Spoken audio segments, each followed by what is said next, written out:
Assalamualaikum warahmatullahi wabarakatuh. Selamat siang, salam sejahtera bagi kita semua. Bapak Ibu yang saya hormati, Pak Hasim, Pak Mukhlas, dan Bu Sun. Saya Heri Susanto, saya berproses dari fraksi Partai Gerindra, Pak. Saya mantan tenaga ahli di Partai Gerindra. Baru 3 bulan saya menjabat di Ombudsman RI, Pak.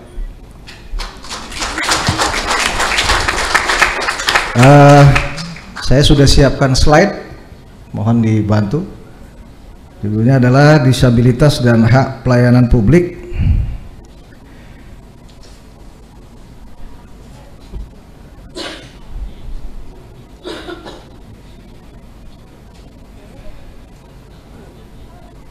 Sambil menunggu slide, saya langsung aja, Pak, Bu. Tantangan Ombudsman Republik Indonesia. Ombudsman didirikan tahun 2000, itu bernama Komisi Ombudsman Nasional atau KON, melalui keputusan Presiden nomor 44 tahun 2000 tentang Komisi Ombudsman Nasional oleh Presiden Abdurrahman Wahid, yang beranggotakan sebanyak 9 orang, bertugas mengawasi penyelenggaraan pelayanan publik oleh pemerintah. Tahun 2008, Undang-Undang Nomor 37 Tahun 2008 tentang Ombudsman Republik Indonesia disahkan. Ombudsman Republik Indonesia adalah lembaga negara yang berfungsi mengawasi pelayanan publik. Kemudian tahun 2010 Ombudsman Republik Indonesia mempunyai 5 perwakilan. Baru tahun 2017 terbentuk perwakilan di 34 provinsi. Nah, pasal 1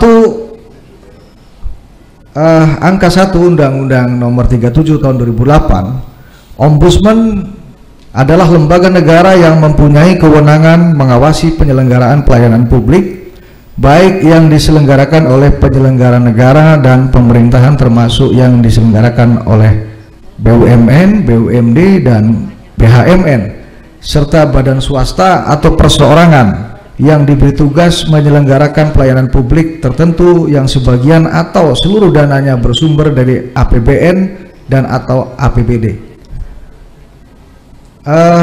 Saya langsung ke poin B, bisa next, Mas. Ini pengertian disabilitas, saya kira semua sudah paham bahwa penyandang disabilitas adalah setiap orang yang mengalami keterbatasan fisik, intelektual, mental, atau sensorik dalam jangka waktu lama yang dalam berinteraksi dengan lingkungan dapat mengalami hambatan dan kesulitan untuk berpartisipasi secara penuh dan efektif dengan warga negara lainnya berdasarkan kesamaan hak. Dasar-dasar hukum perlindungan disabilitas sebetulnya sudah cukup banyak, dari undang-undang, PP sendiri ada sekitar 8 dan Perpres 1. Jadi sudah cukup kuat, namun dalam implementasinya memang masih belum sesuai harapan kita semua. Hak dasar disabilitas, lanjut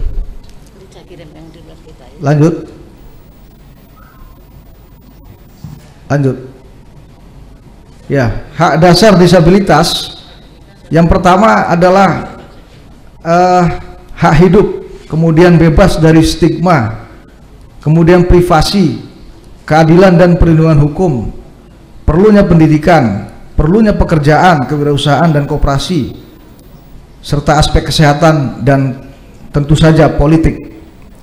Di sini dalam konteks politik, Partai Gerindra menurut kami sudah mempunyai positioning yang jelas penyikapannya terhadap kaum difabel ini.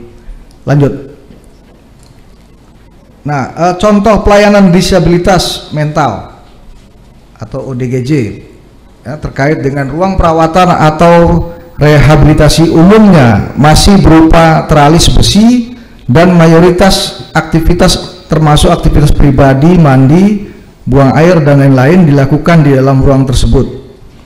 Kebersihan ruang rawat atau teralis belum terjamin, terdapat over capacity, belum ada standar pelayanan penanganan warga binaan, dan pengobatan atau tenaga medis belum secara intensif tersedia. Lalu telah ada pemisahan antara laki-laki, perempuan, ODGJ berat, ringan, kemudian pemisahan socio treatment. ODGJ bisa berbaur di seluruh sel dengan medication treatment, fasilitas makan 3 kali sehari, tempat tidur, dan perlengkapan pemeliharaan fisik dan kesehatan, pemeriksaan berkala oleh dokter, pemberian obat-obatan, lalu bimbingan fisik, mental, sosial, religi, pelatihan, keterampilan, dan resosialisasi, kegiatan outing, rekreasi, olahraga, dan lain-lain. Terdapat pelayanan daycare berada di dalam panti, home care di luar panti, tim reaksi cepat ODG di lingkungan masyarakat. Nah, ini yang kami dapat contoh dalam pengawasan pelayanan disabilitas mental. Nah, contoh advokasi yang dilakukan, lanjut. Contoh advokasi yang dilakukan oleh Ombudsman terhadap disabilitas. Pertama, penetapan kuota CPNS tahun 2018 bagi disabilitas dan hak disabilitas untuk dapat melamar pada formasi umum. Kemudian advokasi kasus Dr. Gigi Romi Sukpa Ismail dalam penerimaan CPNS di Kabupaten Solok Selatan tahun 2019. Kemudian supervisi terhadap pelayanan Balai Rehabilitasi Sosial bagi Disabilitas Palamarta Sukabumi, Galuh Bekasi, Wiyataguna Bandung, dan sebagainya. Kemudian yang keempat, advokasi pemasungan, penyiksaan, dan penyekapan kaum disabilitas yang dilakukan oleh pihak tidak bertanggung jawab, misalnya pesantren, LKS, keluarga, dan lain-lain. Nah, Bapak Ibu sekalian, contoh kasus advokasi yang dilakukan Ombudsman itu berdasarkan laporan, Pak. Jadi Ombudsman itu mempunyai satu pola, ya, diam saja laporan masuk oleh masyarakat. Namun untuk konteks disabilitas ini memang harus ada kelompok yang NGO maupun kelompok peduli agar tidak sungkan-sungkan melapor ke Ombudsman. Kami lapor, kami terima, Pak, dan kami akan lakukan pemeriksaan mendalam. Itu yang pertama. Yang kedua, kita juga ya memang tergantung kondisi di lapangan, misalnya pemberitaan atau apa, itu bisa juga kami lakukan pemeriksaan verifikasi lapangan langsung, Pak, VVL on the spot namanya. Nah, kalau hal-hal yang sifatnya darurat, mengancam keselamatan jiwa, hak ekonomi, hak hidup kaum difabel, ini bisa juga pakai model WhatsApp.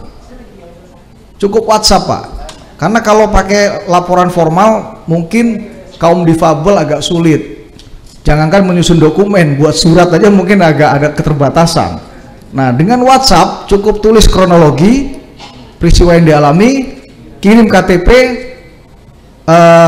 foto atau bukti pendukung lain misalnya terkait misalnya penyiksaan atau penelantaran terhadap difabel, itu kirim ke Ombudsman, Pak. Nanti saya akan share ke Bu Sum dan panitia. Itu nanti kami akan langsung merespon, dan respon cepat Ombudsman itu sifatnya wajib ditanggapi berdasarkan Undang-Undang Ombudsman yang kami akan share kepada penyelenggara pelayanan publik. Nah, itu jadi bisa yang bersifat dokumen formal, bisa kami langsung yang cek on the spot, atau menunggu dari masyarakat difabel itu sendiri maupun yang dikuasakannya melalui WhatsApp, medsos, Facebook, dan lain-lain, atau email. Nanti kami langsung melakukan respon cepat. Kemudian problem pemenuhan hak disabilitas. Pertama, penerimaan CPNS dan pegawai BUMN belum memenuhi kuota 2% bagi kaum difabel. Kemudian terbatasnya fasilitas dan akses pendidikan inklusi. Ketiga, tidak tersedianya sarana publik yang ramah disabilitas seperti transportasi, perkantoran, dan lain-lain. Kemudian penegakan hukum yang masih lemah dalam pelaksanaan peraturan tentang disabilitas. Kelima, minimnya kesadaran pejabat pemerintah, baik pusat dan daerah dan publik tentang perlakuan ramah terhadap kaum difabel. Kemudian keenam, data disabilitas yang tumpang tindih, baik Kemsos, Kemkes, Pemda, dan lain-lain. Belum ada sinergisme terkait dengan data disabilitas. Ketujuh, program rehabilitasi dan pendampingan sosial belum merata. Kedelapan, pemerintah pusat dan daerah tidak sinkron dalam program rehabilitasi, pemberdayaan, dan perlindungan kepada kaum difabel. Nah, Bapak Ibu sekalian, kami sudah pernah melakukan survei tentang kepatuhan ombudsman sejak tahun 2013, terakhir 2019 karena 2020 ada COVID, survei ini stop, dan tahun ini akan dilakukan lagi survei, Pak. Itu di 24 kementerian, 15 lembaga negara, 514 kabupaten kota, serta 34 provinsi seluruh Indonesia. Kita akan lakukan survei kepatuhan. Dalam survei yang pernah dilakukan untuk masalah pengguna berkebutuhan khusus atau kaum difabel, ini pada tahun 2019 ya, di level kementerian ini mempunyai tingkat kepatuhan yang paling tinggi dalam konteks perhatian terhadap kaum difabel. Itu ada 76,86%. Di lembaga negara 67,79%, pemerintah provinsi 64,60%. Nah, makin ke bawah ke kabupaten kota makin menurun nih, 44,91% di pemerintah kabupaten kota dan 43,88% di pemerintahan kota. Bapak Ibu sekalian, jadi semakin turun ke bawah dari pusat ke daerah, ini semakin mengecil tingkat kepatuhannya, Pak, terhadap pelayanan publik. Nah, ini saya kira perlu menjadi perhatian khusus bagi senior-senior kita di Partai Gerindra yang ada di legislatif untuk memberdayakan daerah pemilihan masing-masing terkait dengan pengawalan di tiap dapil itu yang memang tingkat kepatuhannya masih rendah di kabupaten kota. Nah, ombudsman juga mungkin karena hanya sampai di level provinsi di 34, dia tidak sampai ke kabupaten kota. Ini juga mungkin berpengaruh, Pak, tapi kembali kepada dukungan legislatif. Kami punya naskah akademik untuk bisa diajukan kepada parlemen agar ada revisi undang-undang ombudsman, Pak.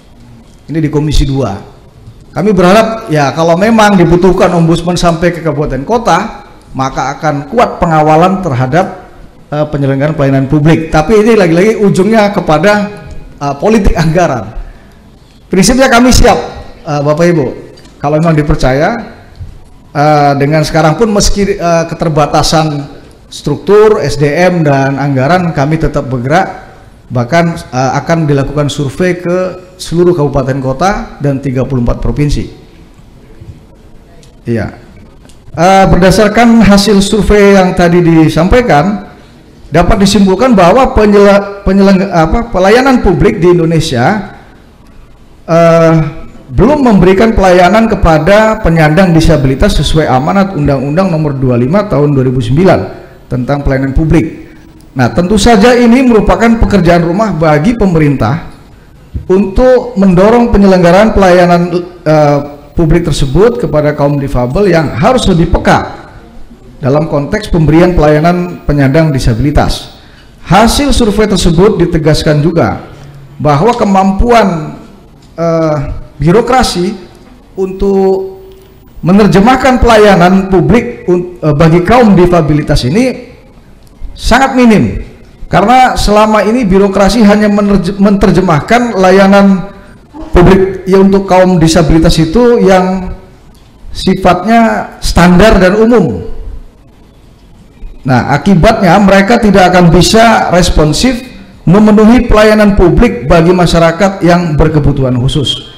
Untuk itu diperlukan pemahaman yang sama oleh penyelenggara pelayanan publik tentang kedudukan penyandang disabilitas dalam pelayanan publik dengan menggunakan pendekatan inklusif bagi penyandang disabilitas sesuai dengan amanah Undang-Undang Pelayanan Publik. Nah, harapan Ombudsman pertama, agar Kementerian Sosial dan pihak berwenang lainnya untuk mempunyai data terpadu penyandang disabilitas secara nasional. Kedua, aksesibilitas pendidikan inklusi agar dipersiapkan dan diberikan secara merata. Ketiga, dipenuhinya hak kuota 2% bagi disabilitas diberikan dalam penerimaan CPNS dan pegawai BUMN, BUMD maupun swasta. Ketiga, berikutnya pelayanan rehabilitasi dan pemberdayaan perlu diperbanyak dan merata di seluruh Indonesia. Kemudian Kemensos melakukan pengawasan dan pemberdayaan terhadap semua balai rehabilitasi, panti, dan LKS agar terstandar dalam pelayanan dan program. Terakhir, pemenuhan hak disabilitas dan pelayanan kesejahteraan sosial lainnya agar disosialisasikan secara masif guna dipatuhi dan dilaksanakan. Nah, Ombudsman Republik Indonesia akan melakukan pengawasan dalam proses pendataan program rehabilitasi dan pemenuhan hak dasar disabilitas lainnya dengan memperhatikan beberapa hal, yakni 1. Kesiapan pemerintah dalam pelaksanaan peraturan perundang-undangan terkait dengan hak disabilitas. 2. Penegakan hukum terhadap pelaku pelanggaran regulasi terkait disabilitas. 3. Penyelenggaraan pelayanan publik yang ramah dan terpenuhnya hak terhadap disabilitas. Terakhir, 4. Program pemerintah terkait pendidikan inklusi dan pemberdayaan keterampilan kelompok disabilitas.